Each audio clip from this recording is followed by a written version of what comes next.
কল্পনা করুন আপনি মারা যাবার পরেও আপনার স্মৃতি, চিন্তাভাবনা এবং পুরো ব্যক্তিত্ব অন্য একটি দেহে সংরক্ষণ করা হচ্ছে। এটা কি সম্ভব? বিজ্ঞানীরা এমন এক প্রযুক্তি নিয়ে গবেষণা করছেন যেখানে মানুষের মস্তিষ্কের সম্পূর্ণ মেমোরি সংরক্ষণ করা এবং অন্য শরীরে আপলোড করা সম্ভব হবে। মেমোরি ট্রান্সফার কি?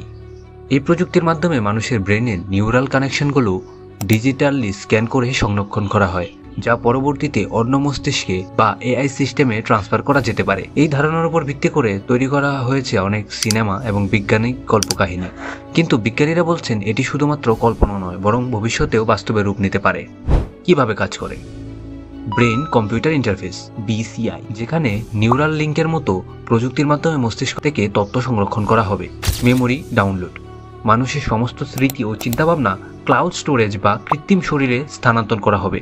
নতুন দেহে আপলোড, একজন ব্যক্তি মারা গেলে তার স্মৃতি ও ব্যক্তিত্ব অন্য দেহে আপলোড করা হতে পারে। এটাকে রোবট অথবা ক্লোনিং এর মাধ্যমে হবে। সুবিধা: অমরত্বের সম্ভাবনা, মানুষটি শারীরিকভাবে মারা গেলেও তার চিন্তা, স্মৃতি ও জ্ঞান বেঁচে থাকবে। সুপার হিউম্যান ক্ষমতা, মানুষের মস্তিষ্ক আর শরীরে সীমাবদ্ধ থাকবে না। চিকিৎসা বিপ্লব, স্মৃতিশক্তি হারানো রোগীদের স্মৃতি ফিরিয়ে আনা যাবে। নৈতিক এবং ধর্মীয় প্রশ্ন, মানুষের আত্মা কি শুধু মস্তিষ্কে থাকে? যদি মেমোরি ট্রান্সফার হয় তবে সেটা কি আসলেই সেই ব্যক্তি হবে? হ্যাকিং ও মস্তিষ্ক চুরি, যদি কেউ আপনার মস্তিষ্কে ডাটা হ্যাক করে তাহলে? মানুষের অস্তিত্বের সংকট, যদি মানুষ ডিজিটাল হয়ে যায় তবে কি আমরা আর মানুষ থাকবো? ভবিষ্যতে কি হবে?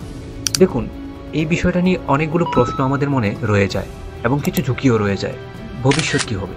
বিজ্ঞানীরা এখনও এই প্রযুক্তি পুরোপুরি বাস্তবায়ন করতে পারেনি, কিন্তু আগামী কয়েক দশকের মধ্যে হয়তো এটি সম্ভব হয়ে যাবে। তখন হয় মৃত্যুই আর মৃত্যু থাকবে না।